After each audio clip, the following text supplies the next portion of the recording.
kurung selama 7 hari. Saya tidak, dalam 7 hari ini saya tidak pernah lihat social media.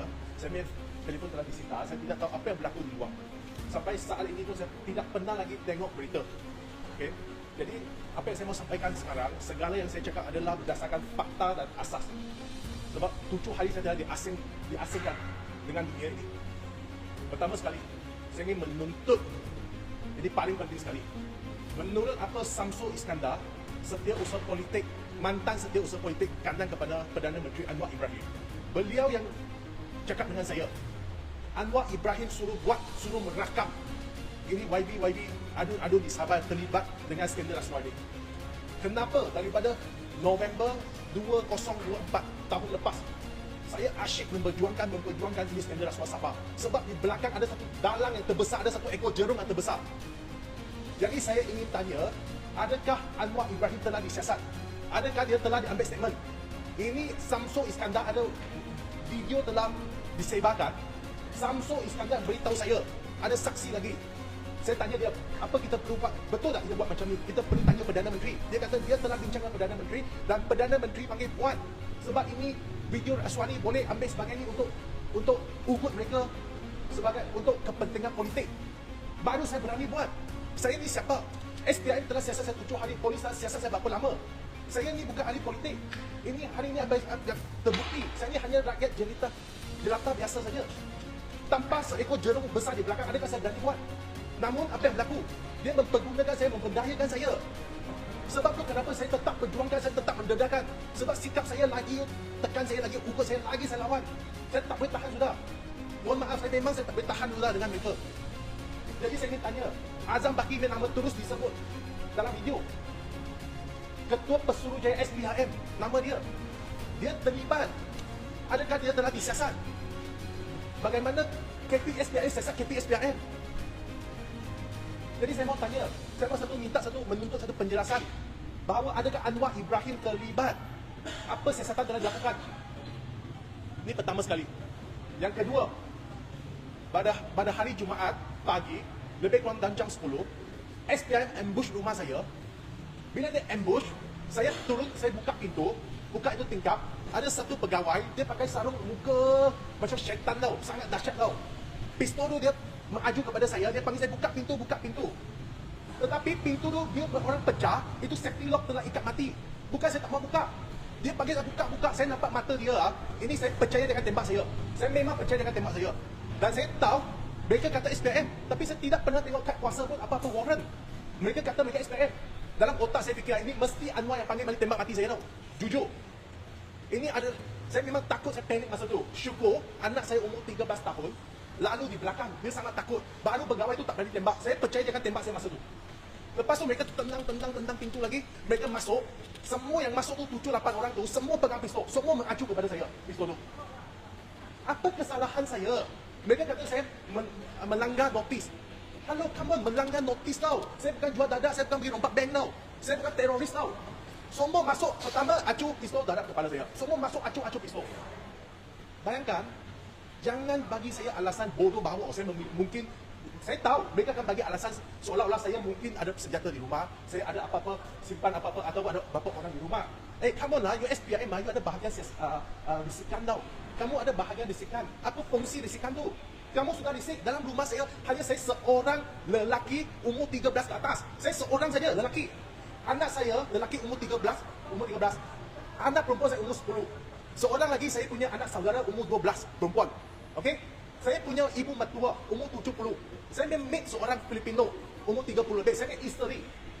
Jadi semua tu perempuan, hanya seorang saja anak lelaki. Saya umur 13 dan saya seorang lelaki dewasa dalam rumah. Saya hanya melanggar notis dan notis tu saya pun tak tahu, saya tak pernah jumpa.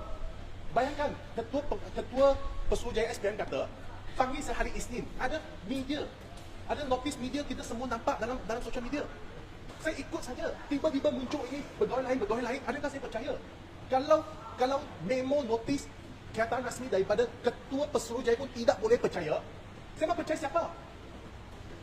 Jadi apa jabatan, apa bahagian disikan mereka telah buat? Oh, mereka kata mungkin saya senjata. You bodoh lah kamu. Kamu ceklah dekat Bukit Aman. Kamu boleh telefon Bukit Aman lah. Adakah saya ada senjata? Jadi apa yang saya boleh bawa ancaman terhadap SPRM, saya ingin tahu. Apa yang saya boleh wujudkan ancaman kepada SPRM? Anak-anak budak kecil semua di rumah saya tu. Bila masuk polis pistol atas kepala aku, panggil aku baling dekat lantai, ikat saya pakai cable tape tau. Pakai cable tape depan anak aku umur 13 saja. Lepas tu panggil SMS keluarga duduk, turun ruang tamu, duduk atas sofa. Ini macam perompak masuk rumah, dia mau cari kamu punya wang, dia panggil keluarga duduk sana tau. Itu perasaan saya tau. Pakai itu sangat dahsyat, dia face mask, punya sarung muka. Saya ni anak semua panik tau. Jadi dia panggil aku baling, dia ikat saya dengan cable tape, lepas tu panggil semua orang turun, memalukan saya, menghinakan bapaknya di depan semua orang tau. Ibu mertua saya hanya gara-gara tidak mematuhi notis. Kamu boleh buat begitu. Kamu kata kamu bagi macam-macam alasan. Dia kata dalam masa saya disiasat, dia kata mungkin saya ada senjata, mungkin saya ada ini itu, ada orang lain bersedia di rumah, mungkin boleh serang mereka. Apa fungsi risikan kamu?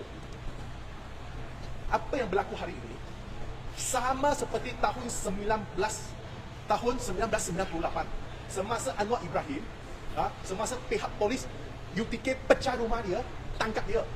Namun masa itu Anwar Ibrahim pun tidak digari tau. Dia pun tidak dipaksa baling untuk ikat kabel tape tau. Masa itu. Tapi apa yang dia buat sekarang, Anwar Ibrahim dia buat sekarang, dia arahkan SPRM ni, itulah tahun 98 dia buat terhadap saya.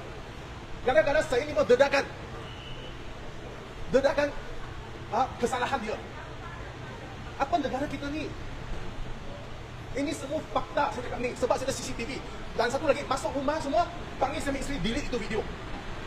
Itu rumah saya, hak tanah saya tahu. Kamu masuk rumah saya, kamu paksa saya isteri delete itu video. Sebab masa dia pecah tu, saya panggil isteri ambil video. Dia panggil isteri saya delete itu video. Dan saya ni CCTV recorder, dia ambil. Apa kaitan saya langgar notis dengan you ambil CCTV recorder saya? Saya di sini, saya menegaskan adalah sekeras-kerasnya. Jika CCTV recorder tu ambil balik, dalam tu rosak, terpadam, terdelete, saya akan menuntut SPRM sampai lubang cacing. Ini saya ingin menegaskan sekeras-kerasnya.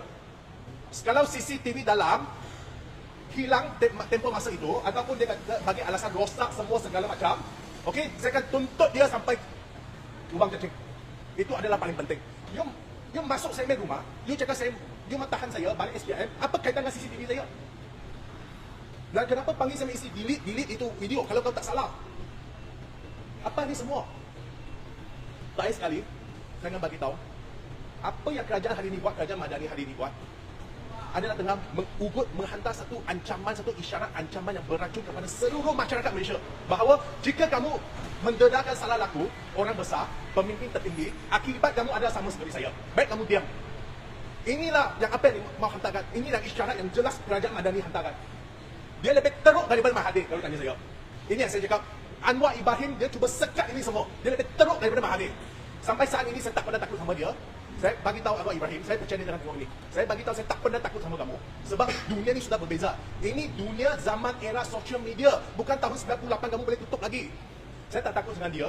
Apabila kamu sentuh sama keluarga, apabila kamu sentuh sama isteri, itu pegawai SPM ambil pisau acuh sama isteri, kamu mau menentang saya. Bukan, jangan don't touch my family. Jangan sentuh keluarga saya. Saya mendedahkan, apa-apa cari saya. Ambil pistol mengacu saya isteri. Bayangkan, apa salah isteri saya? Dia tak kaitan, dia tidak tahu langsung apa-apa berhubung perkara ni. Apa salah isteri saya sampai begitu? Jadi, Anwar Ibrahim, apa yang kamu buat hari ini, kamu bersedia untuk menanggung semua dosa ini. Okey? Rakyat Malaysia, jangan lagi percaya kepada kerajaan ini, kepada institusi ini. Inilah nampak ini. Ini contoh terbaik di depan semua. Okey, jangan diberdayakan oleh dia lagi, diperbodohkan oleh dia lagi. Niat dia adalah tutup segala skandal berkaitan dengan dia. Saya terakhir, saya menuntut dia bagi penjelasan dalam masa 7 hari, termasuk sampai CCTV, termasuk adakah dia bagi arahan dia terlibat, panggil Samsul Iskandar, bagi arahan kepada Samsul Iskandar, hantar mesej kepada saya. Bayangkan Samsul Iskandar adalah setiausaha politik kanan, bermakna dia adalah orang second man kepada Perdana Menteri. Saya tak percaya dia, saya percaya siapa lagi? Jadi, saya bagi masa 7 hari Anwar Ibrahim untuk jawab segala tuntutan saya. Jika tidak, kamu gagal untuk menjawab, kamu harus letak jawatan. Lawan tetap lawan. Lawan ini reformati. Ini pembohong terbesar dalam negara Malaysia. Saya tidak akan takut dengan dia. Dan ingat, jika saya mengalami sebarang musibah, Saya tiba-tiba hilang ke, mati ke, cari siapa? Tuan-tuan dan puan-puan, cari siapa? Cari Anwar Ibrahim.